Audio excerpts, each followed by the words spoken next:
Olá pessoal, um ótimo dia para todos vocês, espero que todos estejam muito bem. Para quem não me conhece, meu nome é Andréia, sou professora de Geografia e hoje a gente vai estar falando um pouquinho sobre o espaço rural brasileiro. A gente vai entender como que se formou essa região do Nordeste brasileiro e como que ela contribuiu e ainda contribui nos dias de hoje como uma das fontes de renda da economia brasileira, tá bom? Então a primeira coisa que a gente tem que entender aqui são os motivos que levam a coroa portuguesa a colonizar o Brasil. Então, até 1530 a gente sabe que o Brasil ficou meio que abandonado, só tinha a extração do pau-brasil, mas a partir de algumas invasões de outros países para tentar adentrar na região nordeste brasileira, a gente vê a primeira forma de colonização da coroa portuguesa em 1530, que são as capitanias hereditárias. E aí a gente pode pegar as capitanias hereditárias como a nossa primeira forma de distribuir e de colonizar o nosso território, E a partir desse processo das capitanias hereditárias, para quem não se recorda, as capitanias hereditárias eram doações de terras que era dada para pessoas de confiança da coroa portuguesa, que a gente vai chamar de donatários, e esses donatários, eles tinham a missão de colonizar esses lotes, produzir, dentro deles, trazer renda para a coroa portuguesa a partir dos impostos que seriam cobrados por ele, e também fiscalizar, organizar, administrar essas terras, também a partir da proteção contra invasões, Assim seria também uma forma da coroa não ter tantos gastos com este processo de colonização. E uma das formas que a gente vai ter, principalmente em Pernambuco, na Bahia, é a produção da cana-de-açúcar, que vai ocorrer a partir do sistema plantation.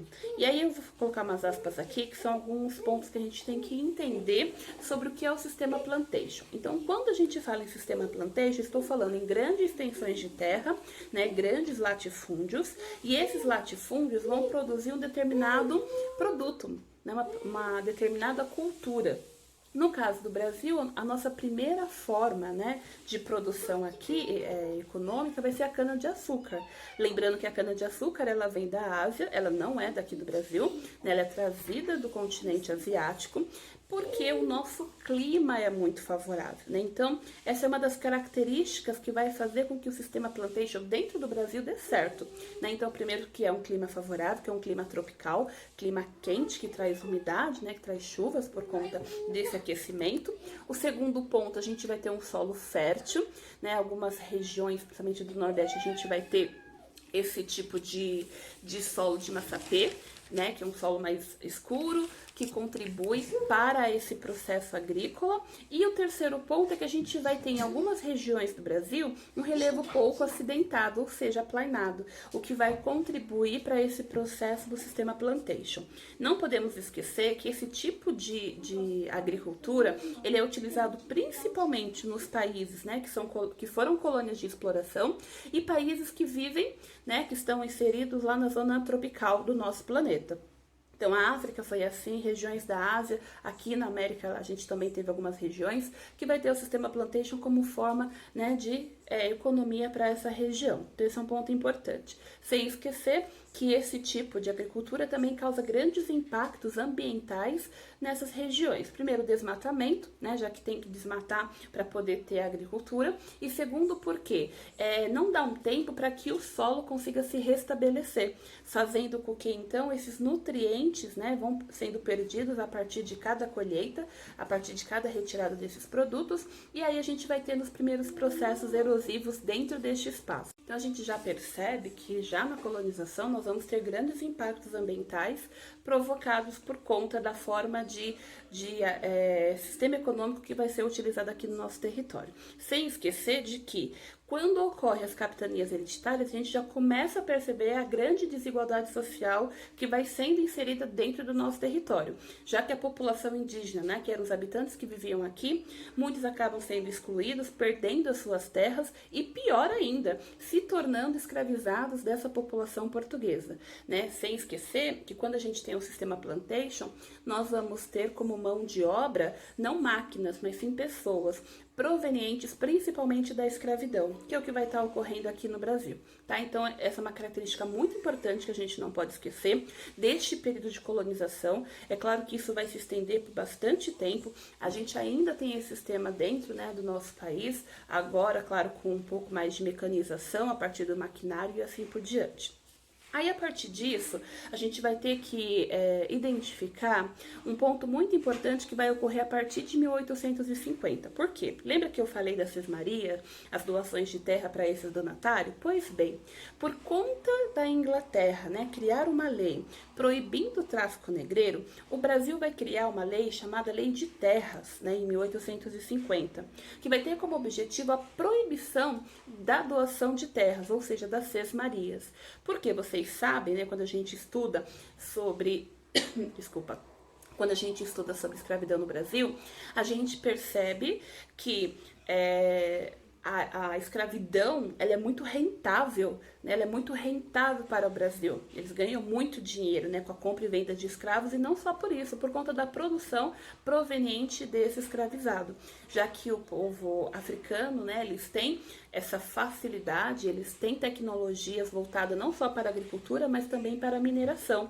Então, isso gerou muita riqueza, né? Esses 346 anos de escravização no Brasil gerou muita riqueza para a coroa portuguesa, né? E também para essa elite brasileira que vai sendo criada, né, nesse período. A gente coloca elite entre aspas, mas enfim. Então, esse é um ponto importante. Com a proibição do tráfico negreiro, logo o governo brasileiro subentende que a escravidão está chegando a seu fim.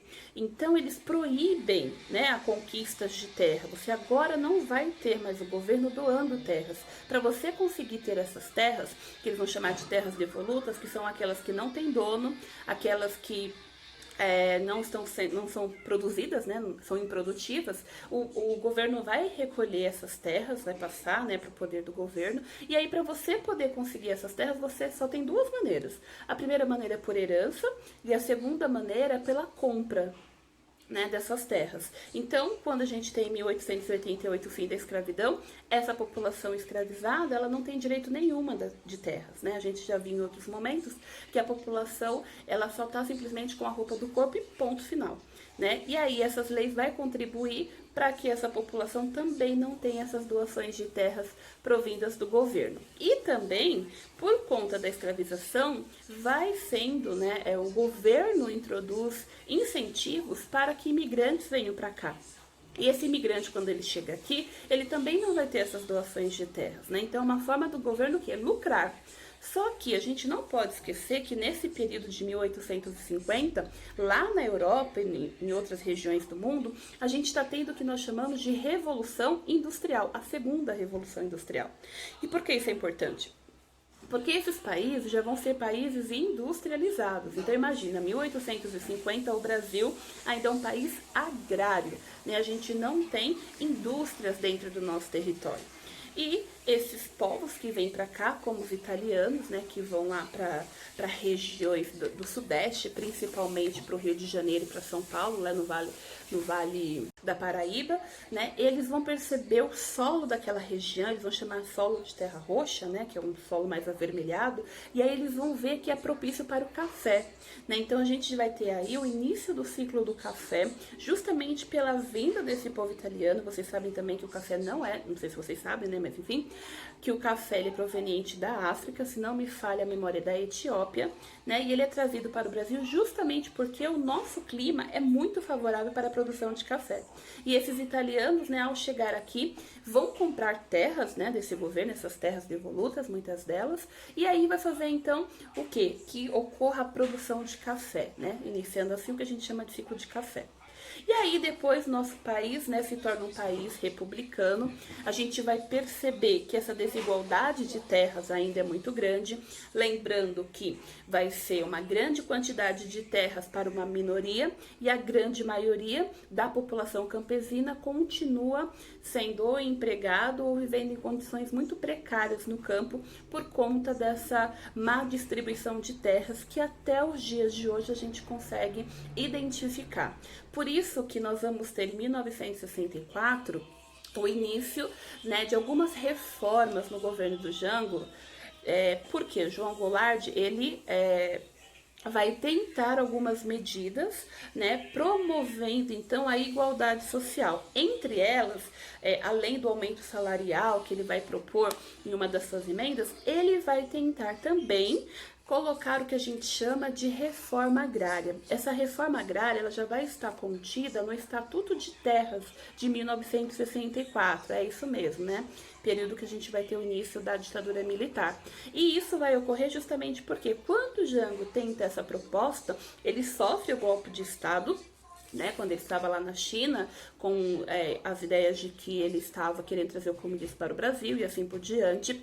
E aí o Jango, né, quando ele cita num comício, que vai ter mais de 200 mil pessoas nesse comício, a ideia da reforma agrária, a gente vai ter movimentos campesinos lá no campo que estão em luta, né, dessas conquistas, dessa distribuição de terras. Só que a gente tem que entender uma coisa muito importante. Os donos dessas terras são aqueles que têm o poder, né, aqueles que têm a riqueza dessas regiões, isso desde o período da colonização. E aí um ponto importante que a gente tem que entender é que esse mesmo povo que tem esse poder é que está na política. Né? Então eles vão criando leis que vão favorecendo sempre a eles. Não sei se vocês já ouviram falar da bancada ruralista, vem por conta, né, desse povo que vive no campo, que tem o poder das grandes extensões de terra, dos grandes latifúndios, e que ainda hoje a gente vê vários projetos dele, como em relação as terras indígenas, né, do qual eles querem adentrar em algumas regiões das terras indígenas para desenvolver o agronegócio.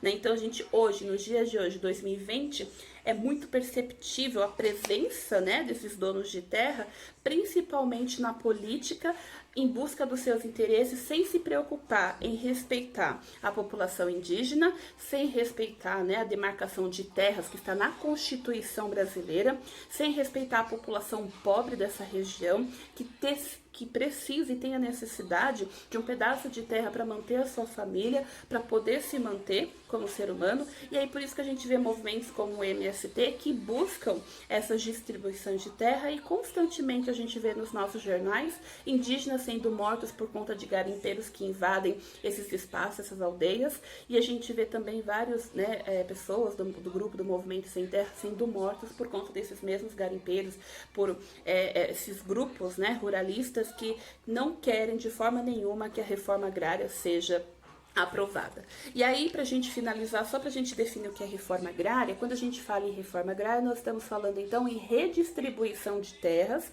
que são improdutivas, ou seja, que não estão sendo utilizadas, né? E que não cumprem nenhuma função social. Quando a gente fala nessa função social, está dizendo a respeito de uma terra que é uma terra que produz, né? Que produz alimentos, que produz, enfim, subsídios ali, é uma que gera emprego, né? Além de ter a produção de alimentos, ela também gera empregos, e ela tem que respeitar o meio ambiente, né? Então, ela é utilizada de forma que não degrade o meio ambiente. A gente sabe que isso é na teoria, né, gente? Porque a prática a gente vê constantemente incêndios, desmatamento de forma assim pavorosas, né, por conta desse não cumprimento do que está inserido no Estatuto de Terras, né, de 64. Então esse é um ponto importante. Por que a reforma agrária ainda não foi aprovada?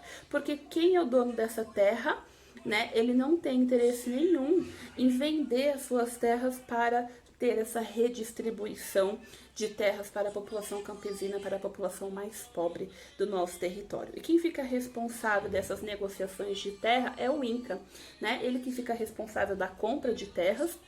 E aí, a partir né, se o fazendeiro ele aceita então vender as suas terras, é distribuído para essa população. E tem uma outra forma também que a reforma agrária ela pode ocorrer quando esse fazendeiro não aceita a venda, é a desapropriação dessa terra para então redistribuir para essa população. Mas um ponto importante é que a gente está falando de uma população carente, não adianta simplesmente dar a terra se o governo não der subsídios para que essa pessoa que recebe essa terra, para que esse campesino, para que essa população que recebe essa terra tenha como mantê-la, né? Até porque é um custo muito caro para manter esse tipo de terra. Então, pessoal, esses são os pontos principais que a gente tem que retratar em relação ao espaço rural, né? E também nos traz uma reflexão até que ponto que a reforma agrária vai ser enrolada e ela não vai ser concretizada.